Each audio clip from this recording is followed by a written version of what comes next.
जय हिंद एवरीवन। तो फिर से स्वागत है हमारे इस GKGS डिस्कशन के ऑफिशियल यूट्यूब चैनल में। तो आज हमारा डिस्कशन का है 16वां दिन, ठीक है। और हमारा चैप्टर कौन सा है? मूल अधिकार, ठीक है। तो आज के इस डिस्कशन में हम लोग मूल अधिकार का जो जितना भी थ्योरी है डिस्क्रिप्शन उसको खत्म करेंगे, क्योंकि चैप्टर थोड़ा सा लेंदी है और इसका जितना ऑब्जेक्टिव क्वेश्चन होगा उसको कल हम खत्म करेंगे, ठीक है। तो फिलहाल आज हम क्लास को स्टार्ट करते हैं।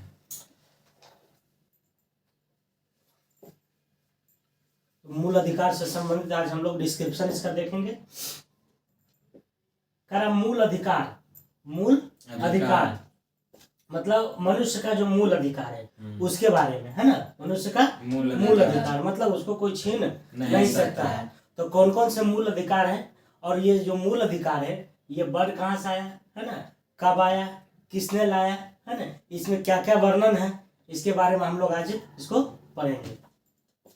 तो कह रहा नेहरू रिपोर्ट, जैसा कि आपको पता है कि नेहरू रिपोर्ट 1928 में आया था। कब आया था? 1928।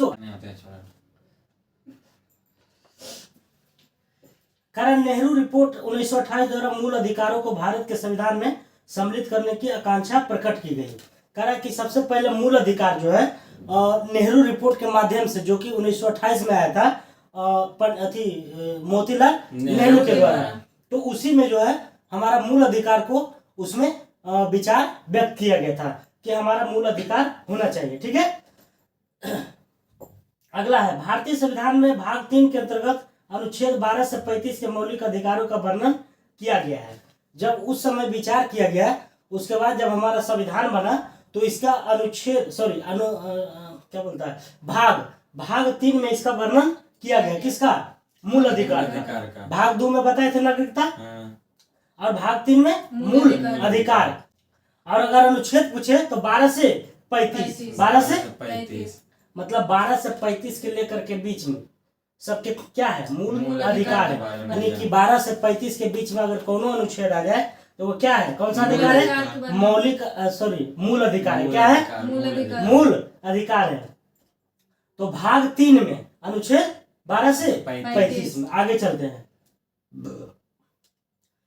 जो निम्नलिखित है ना, जो क्या है? निम्नलिखित है मतलब मौलिक अधिकार कितने हैं उसके बारे में कहा गया है। तो मौलिक अधिकार हमारा पहले 7 था। कितना था? 7 है। लेकिन वर्तमान में अभी कितना है? 6 है ना। 6 को इसलिए है क्योंकि एगो था संपत्ति के अधिकार, जिसको हटा करके उसको कानूनी अधिकार में लाया गया, है ना। मौलिक अधिकार अगर पूछे कि पहले कितना था तो 7 था, है ना। लेकिन उसको जब 44वां संविधान संशोधन 1978 के तहत मौलिक अधिकार संपत्ति के अधिकार को हटा करके उसको कानूनी अधिकार में ले गया, ठीक है। तो कितना बचा? 7 से 1 घट गया था, 6 बची है। तो कह रहा कौन कौन 6 है उसके बारे में हम देखते हैं। तो पहला है समानता का अधिकार, समानता का अधिकार है। दूसरा है स्वतंत्रता, समानता और स्वतंत्रता। तीसरा है शोषण के विरुद्ध अधिकार, कह शोषण के विरुद्ध, कह समानता मतलब कोई भी चीज में आपको समान हक मिलेगा। स्वतंत्रता मतलब आप सभी चीज में स्वतंत्र हैं, है ना, बोलने में या फिर कार्य करने में, है ना। अगला है शोषण के विरुद्ध अधिकार, मतलब आपको कोई शोषित कर रहा है तो उसके विरुद्ध आप अपने अधिकार को कर सकते हैं, है ना, या फिर उस पर कार्रवाई कर सकते हैं। अगला धर्म की स्वतंत्रता, अपने अपने धर्म, जैसे भारत हमारा विविधता का देश है, अलग अलग धर्म के लोग हैं, तो उसको जो है अलग अलग धर्म मानने का अधिकार, है ना, उसको संरक्षण के अधिकार, या फिर उसमें प्रचार प्रसार कर सकता है, उसमें पैसा इन्वेस्ट कर सकता है, तो उसको धर्म से संबंधित अधिकार है ना, चाहे धर्म कोई भी हो।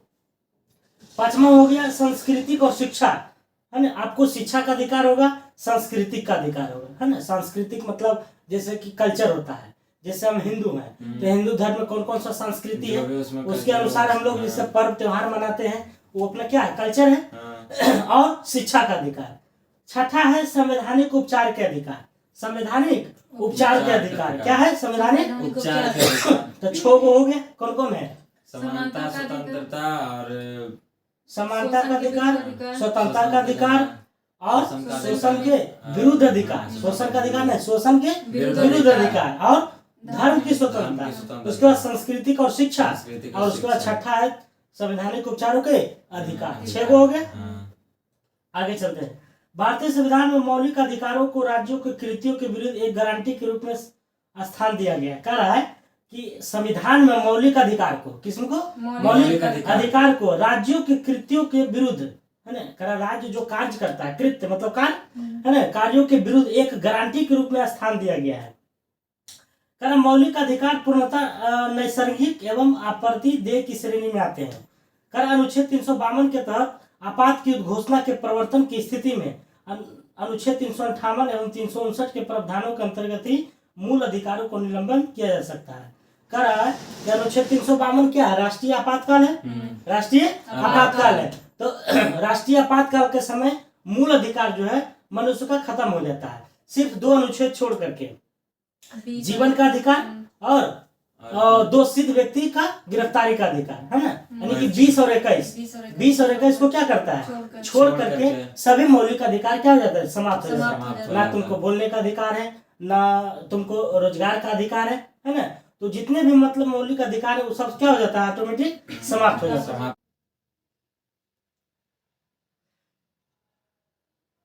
कारण मौलिक अधिकारों को न्याय योग्य या बाध्य योग्य रूप में संविधान में रखा गया है। कारण मौलिक अधिकार जो है कैसा है, न्याय योग्य है ना, कैसा है, न्याय योग्य है। कारण वर्तमान में कुल 6 मौलिक अधिकार है। बताया भाई कितने मौलिक अधिकार है, कौन कौन है बताओ। समानता का अधिकार, समानता, स्वतंत्रता, शोषण, धार्मिक स्वतंत्रता का अधिकार, शिक्षा का अधिकार और संवैधानिक उपचार के अधिकार, है ना, 6 हो गया। और 7वां क्या था, संपत्ति का अधिकार, जिसको 44वें संविधान संशोधन 1978 के तहत उसको काल में खत्म किया। हाँ, मोरारजी देसाई के शासन काल में 44वें संविधान संशोधन के तहत 1978 में उसको कानूनी अधिकार का रूप दिया।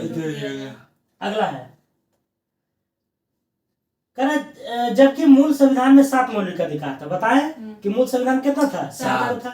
भारतीय संविधान में दिए गए मौलिक अधिकारों की तुलना अमेरिका के अधिकार बिल से की जाती है। कारण मौलिक अधिकार कहाँ से लिया गया है, अमेरिका से, जबकि मौलिक कर्तव्य रूस से लिया गया। कहाँ से, और मौलिक अधिकार कहाँ से, एक्चुअली में मौलिक अधिकार अमेरिका से इसलिए क्योंकि अमेरिका के कुछ विशेष वर्ग के थे, उसको जो है विशेष अति दिया गया था, अधिकार दिया गया था, है ना, उसी को वो लोग मूल अधिकार के रूप में भारत में लाया गया। ठीक है, अगला है, कारण भारतीय संविधान में मौलिक अधिकारों के संरक्षण का दायित्व किसके पास है। कारण मौलिक अधिकार का अगर कोई हनन करता है तो उसको संरक्षण कौन देगा, सर्वोच्च न्यायालय देगा, यानी न्यायिक पद पर जो है न्यायपालिका है उसको करेगा। अगला है, कारण संविधान के अनुच्छेद 14 यह सुनिश्चित करता है कि किसी भी व्यक्ति को समक्ष क्या है, समानता का अधिकार है। कारण सबसे पहले क्या पढ़े थे हम लोग, समानता का अधिकार। तो समानता का अधिकार अनुच्छेद 14 से 18 14 से 18 तक, 14 से 18 तक है। उसके बाद दूसरा क्या है, स्वतंत्रता का अधिकार। तो स्वतंत्रता का अधिकार था 19 से 22। 19 से 22। उसके बाद क्या पढ़े, सांस्कृतिक और शिक्षा संबंधी, सॉरी, शोषण के विरुद्ध अधिकार, तो 23 और 24। उसके बाद पढ़े धर्म की स्वतंत्रता 25 से 28, और फिर है सांस्कृतिक और शिक्षा 29, 30 और 32 हो गया संवैधानिक उपचार हुए। तो ये सब अनुच्छेद हो गया, समझ में आ गया। अब इसके बारे में हम देखते हैं कि कौन सा अनुच्छेद में क्या दिया हुआ है ना। जैसे 14 से 18 है तो 14 में क्या है, 15 में क्या है, 16 में क्या है, 17 में क्या है, 18 में क्या है। ठीक है, तो वही कह रहा है कि 14 जो है अनुच्छेद में क्या है, अनुच्छेद 14 में क्या है, समानता का अधिकार है। क्या है, समानता का और 15 में 15 में धर्म, जाति, लिंग के आधार पर किसी को भेदभाव मनाही करता है, यानी नहीं करना है ना, 15 में। और 16 में सरकारी नौकरी में समानता, सरकारी मतलब सरकारी नियोजन में समानता, मतलब सरकारी नौकरी में सबको समान अवसर मिलेगा। और 17 में है ना, छुआछूत अस्पृश्यता का अंत। और 18 में उपाधियों का अंत। तो 14 से 18 हो गया इस समता का अधिकार। तो एक मौलिक अधिकार हम लोग को याद हो गया। ठीक है, कि पहला मौलिक अधिकार क्या पढ़े हम, समता का अधिकार। तो समता का अधिकार 14 में, जो कि कितना में, 14 से 18 तक है। तो 14 से 18 में 14 है समता का अधिकार। 15 में है क्या, धर्म, जाति, लिंग के आधार पर नहीं करना। 16 में है लोक नियोजन, और 17 में अस्पृश्यता, 18 में उपाधि। हो गया ही। अब आगे चलते हैं, अनुच्छेद 19 से 22 स्वतंत्रता का अधिकार पढ़ाए थे, है ना। 19 से 22 क्या है, स्वतंत्रता का अधिकार। कर अनुच्छेद 19 के अंतर्गत अभिव्यक्ति की स्वतंत्रता सहित कुल 6 प्रकार की स्वतंत्रता है ना। कह रहा है कि 19 जो है बोलने की स्वतंत्रता है, अभिव्यक्ति की स्वतंत्रता है ना, लेकिन उसमें भी 6 पार्ट बना दिया है कि किस किस चीज में आपको स्वतंत्रता मिलेगा। 19 1 B C D E F G है ना, इस तरह से बना दिया है। तो उसको हम देखेंगे।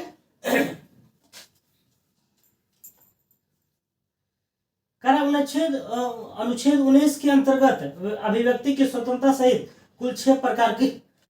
19 में क्या है, बोलने की स्वतंत्रता है, मतलब बोलने वाक्य की स्वतंत्रता। जैसे प्रेस वाला जो लिखता है, पेपर बनाता है, तो उसमें कौन सा लागू होता है, यही वाला होता है। बोल लिख रहा है मतलब बोल रहा है ना, या फिर किसी का इंटरव्यू ले रहा है तो क्या कर रहा है, बोलने की स्वतंत्रता उसको है, तब ना उससे इंटरव्यू ले रहा है। पुतला फूकना, हाँ पुतला फूकना, उसका जो है किसी सरकार का जो अवहेलना कर रहा है अपना आवाज, तो उसका जो है आवाज को क्या कर रहा है, बुलंद कर रहा है अपना, है ना। तो उसका अधिकार है, उसका कौन सा अधिकार है, तो मूल अधिकार है। क्या है, मूल अधिकार। तो कह रहा 19 जो है बोलने की स्वतंत्रता है। अब 19 में 6 पार्ट है। कितने पार्ट है, 6 पार्ट है। तो ये भी क्वेश्चन कभी कभी पूछता है। तो 19 के ए में क्या है, 19 के ए में तो वाक स्वतंत्रता एवं अभिव्यक्ति की स्वतंत्रता। 19 के ए में बोलने की स्वतंत्रता, वाक मतलब बोलना हुआ, और अभिव्यक्ति की स्वतंत्रता। उसके बाद आता है 19 के बी। जब बोलिएगा, इसको ट्रिक से याद करते हैं, ठीक ना। जब कोई सरकार हमारे भारत में है और उसके प्रति हमको आवाज उठाना है, तो सबसे पहले हम उसके प्रति बोलेंगे, अकेला बोलेंगे, बोलने की स्वतंत्रता। उसके बाद उससे भी नहीं सुनेगा तब बी में आएंगे, 19 के बी में, है ना। 19 के बी में कहता है कि बिना हथियार के, हथियार, और उसमें कुछ लोगों को संगठन बनाएंगे, है ना, कुछ लोगों को संगठन बनाएंगे। जैसे हम एक बोल रहे थे पहले 19 के ए में, उसके बाद एक नहीं 4-5 को मिल करके बोले कि नहीं सरकार के विरुद्ध बोलिए, ठीक है, तो 19 के बी हो गया। उसके बाद भी नहीं सुना सरकार के पास आवाज नहीं गया, तो 19 के सी लाया कि नहीं ऐसे नहीं होगा, संघ बनाइए, संघ और समिति बनाइए, है ना। संघ समिति में कम से कम हजारों 500 की संख्या में रहता है ना। तो 19 के सी हो गया। अब कह रहा है उससे भी नहीं सुनेगा, है ना, तो 19 के डी आया, 19 के डी। तो कह रहा है कि 19 के डी में ऐसा करिए कि हर एक राज्य में, भारत के हर एक राज्य में आप जाइए, है ना, भ्रमण कीजिए, है ना, भारत के राज्य में भ्रमण कीजिए, अलग अलग राज्य में, ठीक है, समझ में आ रहा है ना। उसके बाद 19 के ई आया। उसके बाद 19 के ई में कहता है कि 19 के ई में कहता है कि ठीक है भ्रमण तो कर रहे हैं, लेकिन उससे भी सरकार नहीं सुन रही। अब ऐसा करते हैं, वहां स्थायी निवास बन जाते हैं, है ना, भारत के प्रत्येक कोना में, ठीक है, निवास बन जाते हैं। तो 19 के ई हो गया। अब कहता है कि निवास जब करिएगा तो रोजगार फिर करना पड़ेगा, तब ना खाना पीना होगा। तो 19 के जी में, है ना, 19 के जी में। ई के बाद जी आ गया, तो एफ नहीं आया, तो एफ में ही वही वाला था, कौन, संपत्ति के अधिकार, जिसको हटा करके उसको कानूनी अधिकार बनाया। समझ में आ गया। A B C D E F, और ई के बाद सॉरी ई के बाद एफ नहीं है, एफ के बाद जी है। और एफ में क्या था, तो संपत्ति का, तो उसको याद नहीं रखना है, क्योंकि वो क्या हो गया, अब कानूनी अधिकार हो गया। तो एक बार बोलो तो अपने से 19 के ए में क्या है, बोलने की आजादी है। बी में सम्मेलन करेगा, 80 में सभा समिति बनाएगा, और डी में फिर मतलब फिर राज्य क्षेत्र में भ्रमण करेगा, और फिर में भ्रमण करेगा, निवास करेगा, और फिर निवास जब करेगा तो रोजगार भी करेगा, है ना, रोजगार करेगा तब ना खाना पीना होगा। तो इस तरह से ट्रिक से याद हो गया। अब आगे चलते हैं, बस यही सब इसमें डिस्क्रिप्शन में था, जो कि हम अपने मौखिक रूप से बता दिए आपको। 44वें संविधान संशोधन अधिनियम 1978 के द्वारा अनुच्छेद 19 के 1 के वही एफ, है ना, को लोप कर दिया गया, मतलब उसका विलुप्त कर दिया गया। मतलब संपत्ति के अधिकार जो था एफ में, 19 के एफ में, उसको क्या किया गया, विलुप्त करके उसको क्या किया गया, हटा दिया गया, और उसे कानूनी अधिकार में 300 के ए में जोड़ दिया गया, 300 के ए में जोड़ दिया गया। अनुच्छेद 20, अब 19 में समझ में आ गया। अब अनुच्छेद 20 में देखते हैं। तो 20 का संबंध अपराधों के लिए दोषसिद्ध के संबंध में संरक्षण से संबंधित है। इसके बारे में हम बताए थे कि मौलिक अधिकार जब राष्ट्रीय आपातकाल लगता है तो 20 और 21 का समाप्त नहीं होता, बाकी सब हो जाता है। तो 20 के बारे में जानते हैं। तो 20 में क्या है कि दोष सिद्ध व्यक्ति, मतलब दोष सिद्ध व्यक्ति मतलब क्या हुआ कि कोई दोष किया और उसको सिद्धि हो गया, है ना, तो दोष सिद्ध व्यक्ति हो गया, तो उससे संरक्षण का अधिकार है, दोष सिद्ध व्यक्ति के संरक्षण के अधिकार है। जैसे उसमें 2-3 पॉइंट है, जैसे दोष सिद्ध हो गया, तो दोष सिद्ध हो गया तो मान के चलो कि कोई व्यक्ति 2015 में अपराध किया और उस समय वो धारा में मात्र 4 साल का था, थी क्या सजा, और अभी वर्तमान में सपोज दैट कि संशोधन करके वही धारा में 10 साल का सजा कर दिया गया, तो उसमें क्या होगा कि जब व्यक्ति अपराध किया है उसी समय का धारा और उसी समय का सजा उसमें प्रावधान किया जाएगा। तो ऐसे ऐसे उसमें नियम कानून, और एक बात कहा गया है कि एक दोष पर व्यक्ति को एक ही बार सजा मिलेगा, है ना, एक दोष पर एक ही बार सजा मिलेगा। तो ऐसे ऐसे उसको संरक्षण मिला हुआ है 20 में, यानी दोष सिद्ध व्यक्तियों को और गिरफ्तारी नहीं, दोष सिद्ध व्यक्तियों को संरक्षण, क्या है संरक्षण। कर अनुच्छेद 21 है, आप 20 में समझ में आ गया ना। अब 21 देखते हैं। 21 का संबंध प्राण एवं दैहिक स्वतंत्रता है। कर प्राण एवं दैहिक स्वतंत्रता, दैहिक मतलब शरीर की स्वतंत्रता, है ना, प्राण एवं दैहिक स्वतंत्रता, प्राण एवं दैहिक स्वतंत्रता। 21 में क्या है, प्राण एवं दैहिक स्वतंत्रता। अगला चलते हैं अनुच्छेद 22 कर कुछ दशाओं में गिरफ्तारी और निरोध से संरक्षण। कर अनुच्छेद 22 आ गया, तो देखो दोनों में अंतर है। 20 में क्या कर रहा है, 20 में कह रहा है कि अपराधों के लिए दोष सिद्ध के संबंध में संरक्षण। 20 में कह रहा है कि जब आप अपराध किए हैं, आप दोष सिद्ध हो गए, तो उसमें आपको क्या क्या संरक्षण है उससे संबंधित है 20 में। और 21 में बता दिए, 21 में क्या है, प्राण एवं दैहिक स्वतंत्रता, और 22 में गिरफ्तारी से संरक्षण। जैसे तुमको कोई गिरफ्तार करने के लिए आया, तो तुम पुलिस से या मजिस्ट्रेट से पूछ सकते हो कि मेरा गिरफ्तारी का कारण क्या है, मैंने कौन सा अपराध किया है जो मुझे आप गिरफ्तार कर रहे हैं। दूसरा संरक्षण ये कहता है कि अगर आपको गिरफ्तार किया है तो उसको 24 घंटे के अंदर लोकल मजिस्ट्रेट के सामने उसको पेश करना अनिवार्य। 24 घंटा से ज्यादा लोकल थाना में उसको रखने का अधिकार नहीं है। उसको 24 घंटा के अंदर उसको मजिस्ट्रेट के सामने रखना है और मजिस्ट्रेट उसका फैसला करेगा, जो भी करेगा, है ना।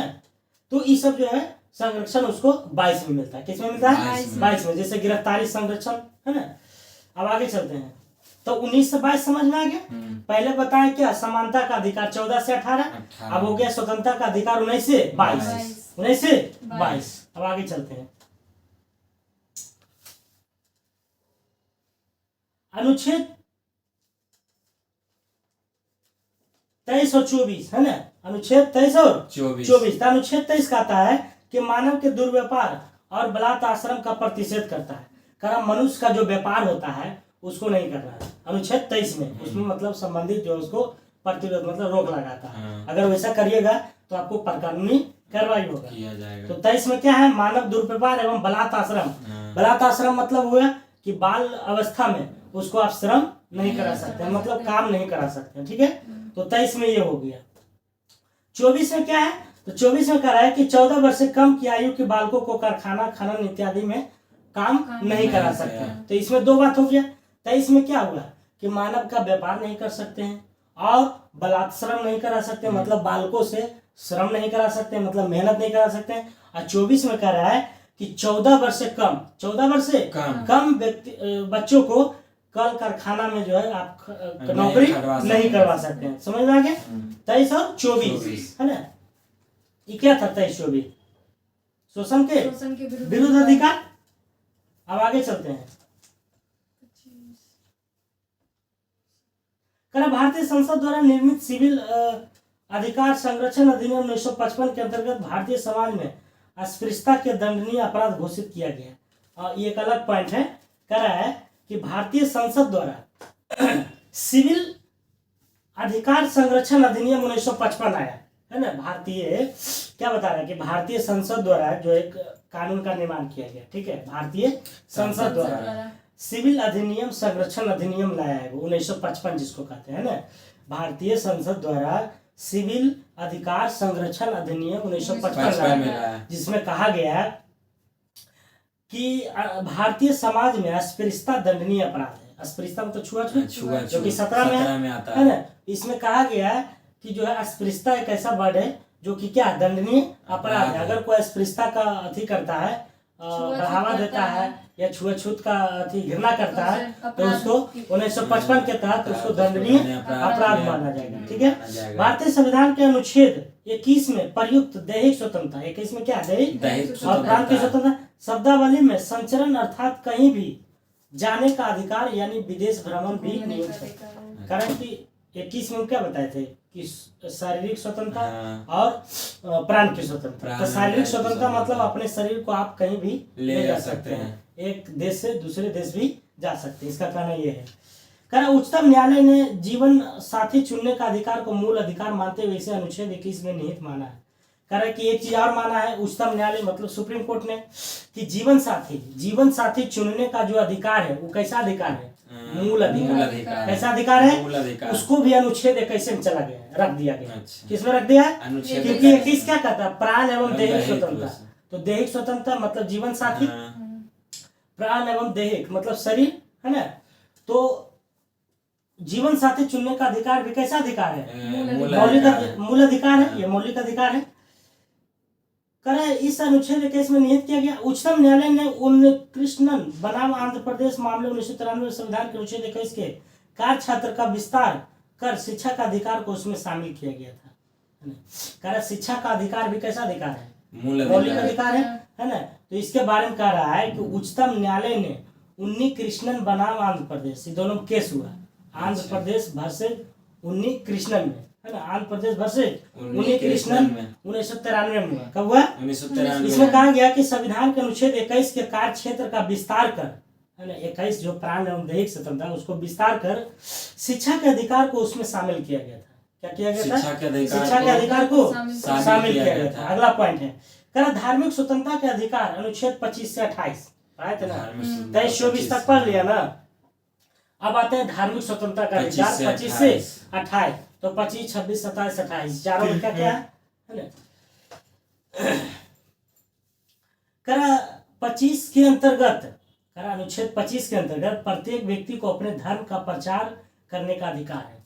करा प्रत्येक व्यक्ति को अपने धर्म के बारे में प्रचार कर सकता है, अनुच्छेद 25 के तहत। ठीक है, जिसमें सिखों का कृपान धारण करने एवं रखने का अधिकार समाहित है। करा इसी अनुच्छेद में सिख जो कृपान किसको बोलता है पता है ना, मुझे छोटा वाला छुआ रखता है नहीं, कमरिया खोज में रखता है, उसी को कृपान बोलता है ना।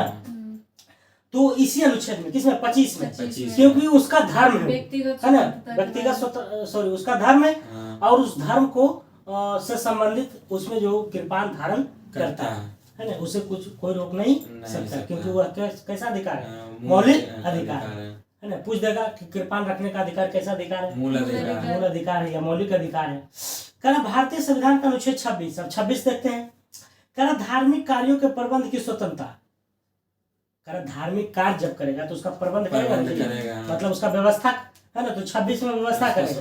कहना 25 में धर्म को मानेगा, 26 में उसका व्यवस्था करेगा। फिर है अनुच्छेद 29 दिया है, जबकि अनुच्छेद 29 का संबंध अल्पसंख्यक वर्गों के हितों के संरक्षण से संबंधित है।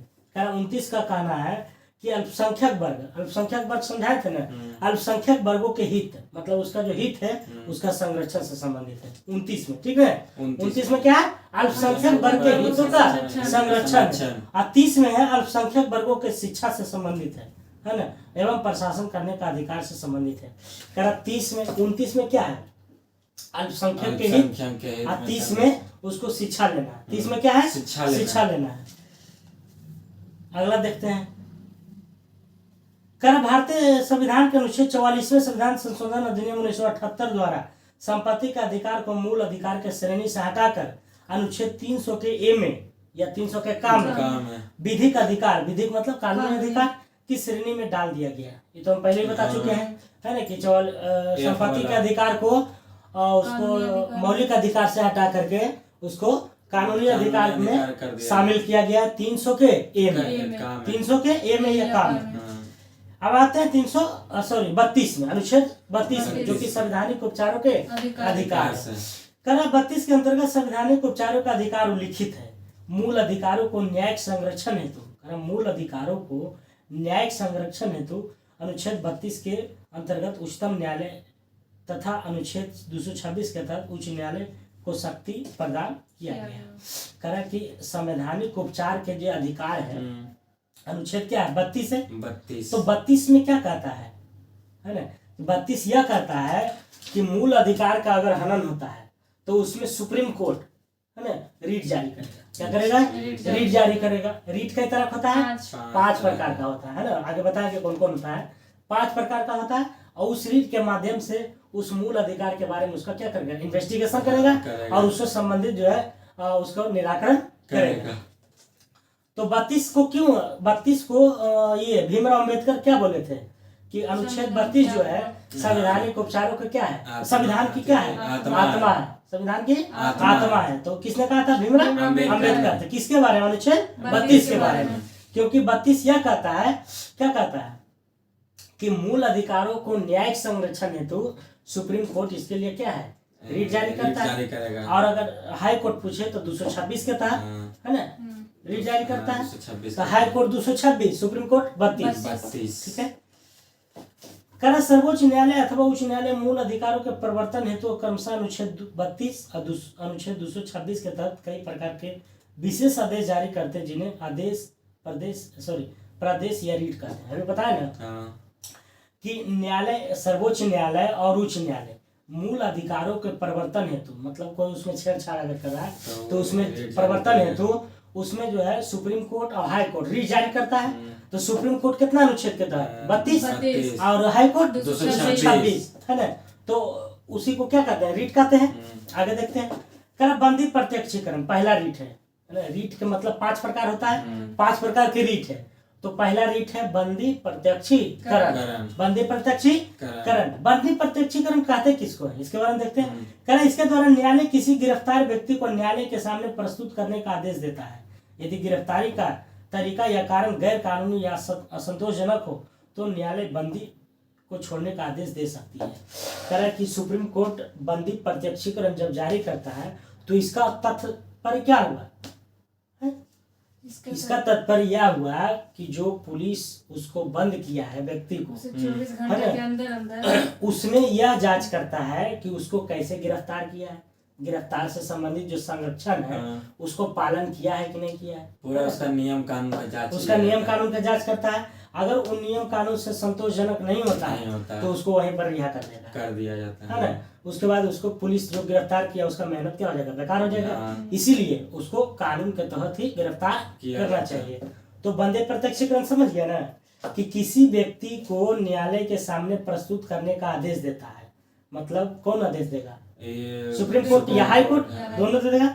और यदि गिरफ्तारी का तरीका या कारण गैर कानूनी या संतोषजनक तो वही मतलब जो उसमें नियम है, नियमता किया है कि नहीं किया है उससे पूछा जाएगा है ना। अगर ऐसा नहीं रहा तो उसको क्या कर दिया जाएगा? रिहा कर दिया जाएगा। तो बंदी प्रत्यक्षीकरण मतलब समझ गया ना। अगला है परमादेश। परमादेश क्या है? परमादेश। कर यह आदेश तब जारी किया जाता है जब न्यायालय को लगता है कि कोई सार्वजनिक पदाधिकारी अपने कानूनी और संवैधानिक दायित्वों का पालन नहीं कर रहा है और इससे किसी व्यक्ति का मौलिक अधिकार प्रभावित हो रहा है। कर परमादेश का मतलब कह रहा है यह होता है कि कोई भी जैसे सरकारी व्यक्ति तो सरकारी व्यक्ति को सरकारी काम करता है तो सरकारी काम सरकारी कानून के तहत करेगा। तो अगर सरकारी कानून के तहत अगर नहीं कर रहा है काम और उससे किसी व्यक्ति का मौलिक अधिकार को हानि पहुंच रहा है तो उस स्थिति में जो है परमादेश जारी करता है सुप्रीम कोर्ट और हाई कोर्ट है ना। सुप्रीम कोर्ट और हाई कोर्ट। तो परमादेश समझ में आ गया। अब तीसरा है प्रतिषेध। तीसरा है प्रतिषेध। जब कोई निचली अदालत अपने अधिकार क्षेत्र का अतिक्रमण करके किसी मुकदमे की सुनवाई करती है तो ऊपर की अदालत उच्च न्यायालय या सर्वोच्च न्यायालय उसे ऐसे करने से रोकने के लिए प्रतिषेध आदेश जारी करता है। प्रतिषेध का मतलब क्या हुआ कि जैसे कि हाई कोर्ट है, अब कोई ऐसा मैटर आ गया जो कि हाई कोर्ट के कार्य क्षेत्र में नहीं है लेकिन वो फिर भी उसको जबरदस्ती उसको कर रहा है ना। तो ऐसा मामला अगर पता चलता है तो सुप्रीम कोर्ट तुरंत आदेश देगा कि नहीं ये आपके कार्य क्षेत्र में नहीं है, इसको हमारे पास भेजिए, ये आपके कार्य क्षेत्र में नहीं है ना। तो उसको हम लोग प्रतिषेध मतलब निषेध कर रहा है, तो मनाही कर रहा है कि तुम इस काम करने के लिए शक्ति नहीं तुम्हारे पास नहीं है, मतलब तुम जो है इसके काबिल नहीं हो, तुम मेरे पास भेजो, मतलब सुप्रीम कोर्ट के पास भेजो। ठीक है। तो इसको हो गया प्रतिषेध। अगला है अधिकार परीक्षा है ना। चौथा है कह रहा है कि जब न्यायालय को लगता है कि कोई व्यक्ति ऐसे पद पर नियुक्त हो गया है जिस पर उसका कोई कानूनी हक नहीं है, तब न्यायालय अधिकार परीक्षा आदेश के द्वारा उससे उस पद पर कार्य करने से रोक देता है ना। कह रहा है कि जब ऐसा व्यक्ति कोई पद पर नियुक्त हो जाता है ना, कोई पद पर नियुक्त हो जाता जिस पर उसका कोई कानूनी हक नहीं है, लेकिन वो फिर भी नियुक्त हो गया है अच्छा। किसी भी माध्यम से, अगर ऐसा पता चलता है तो उस पर जो है अधिकार परीक्षा लगता है। क्या लगता है? अधिकार उससे परीक्षा। पूछता है कि किस अधिकार से आप जो है इस पद पर आए हैं, तो अधिकार परीक्षा लग परीक्षा गया। लग गया। अगला है उत्प्रेषण। क्या है? उत्प्रेषण। कह रहा है जब कोई निचली अदालत या सरकारी अधिकारी बिना अधिकार का कोई कार्य करता है तो न्यायालय या उच्च न्यायालय, सर्वोच्च न्यायालय उसके समक्ष विचार लेकर उत्प्रेषण द्वारा उसे ऊपर की अदालत या अधिकार, ठीक है, मोटा मोटी समझो कि जब कोई निचली अदालत, जैसे सुप्रीम कोर्ट से नीचे कोर्ट, हाई कोर्ट हो गया, हाई कोर्ट से निचली क्या जिला कोर्ट हो गया, है ना।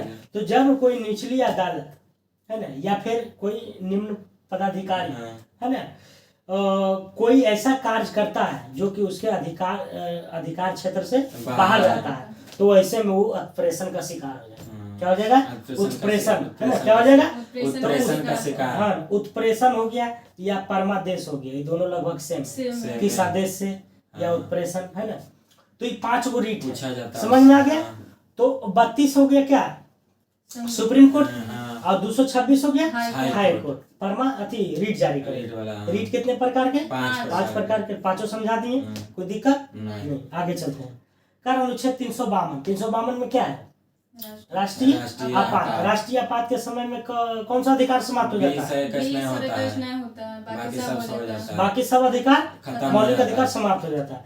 करा अनुच्छेद 352 के तहत युद्ध या बाह्य आक्रमण के कारण राष्ट्रपति द्वारा आपातकाल की घोषणा किए जाने पर अनुच्छेद 358 के तहत अनुच्छेद 19 में वर्णित मूल अधिकार स्वतः ही निलंबित हो जाता है।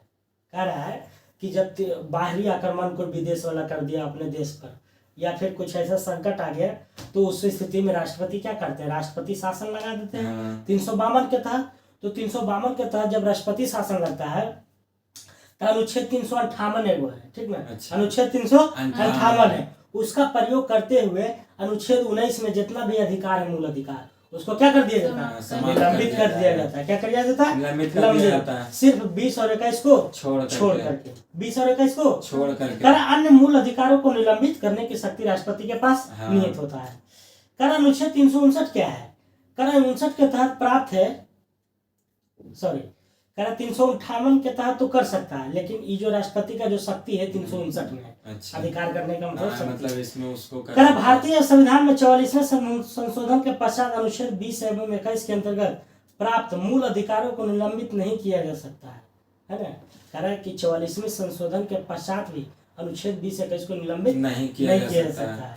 अगला है, कह रहा है कि बच्चन सिंह बनाम पंजाब राज्य के मामले में उच्चतम न्यायालय ने बहुमत के निर्णय से यह निर्धारित किया कि मृत्यु कारित करने के लिए मृत्यु दंड का वैकल्पिक दंड अनुच्छेद 14, 19 और 21 का अतिक्रमण नहीं करता है और संवैधानिक है ना।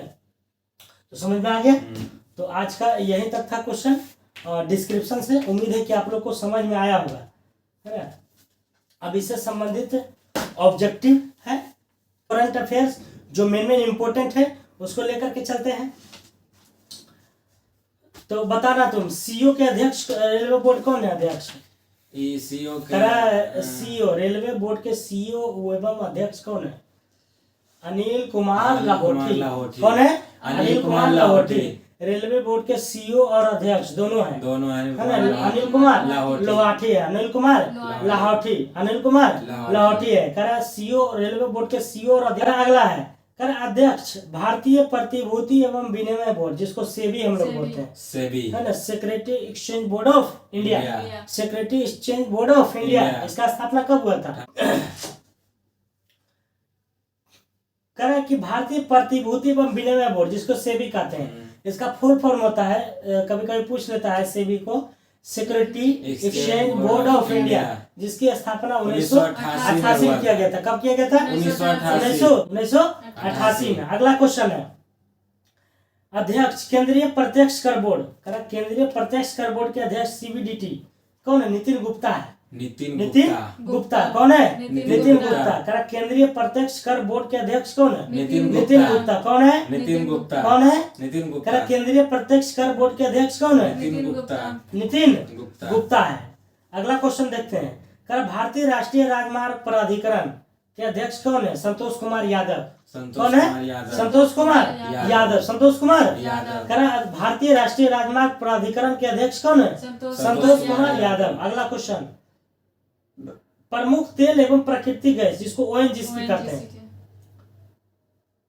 ओएनजीसी, उसका कौन है? अरुण कुमार सिंह है। अरुण कुमार। अरुण सिंह। कुमार तेल एवं प्राकृतिक गैस जिसको ओएनजीसी कहते हैं, अच्छा। क्या प्रमुख कौन है? अरुण कुमार सिंह। अरुण कुमार सिंह। सिंह।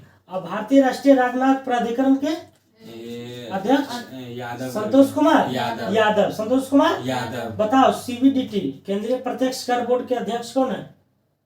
नितिन गुप्ता। हाँ, नितिन कौन है? नितिन नितिन गुप्ता। अगला है सेबी के सेवी के माधवी पुरी बुच्चू। तो फ्रेंड्स, आज का जो हमारा डिस्कशन है वो पूरा हो चुका है, और उससे रिलेटेड हम कल जो है कल उसका ऑब्जेक्टिव पूरा करवा देंगे। और इसी तरह से बने रहें। अगर जो चैनल पर नए हैं तो सब्सक्राइब कर लीजिए, ताकि नेक्स्ट वीडियो हम जैसे ही डालें तो आपको नोटिफिकेशन मिल जाएगा। और कल से जो है हमारा दरोगा का स्पेशल लाइव क्लास चलने वाला है 7 बजे से, ठीक है? तो आप लोग उसमें जुड़िएगा, बहुत ही मज़ा आने वाला है। फिर से मिलेंगे नेक्स्ट वीडियो में इसी तरह से। जय हिंद, जय भारत।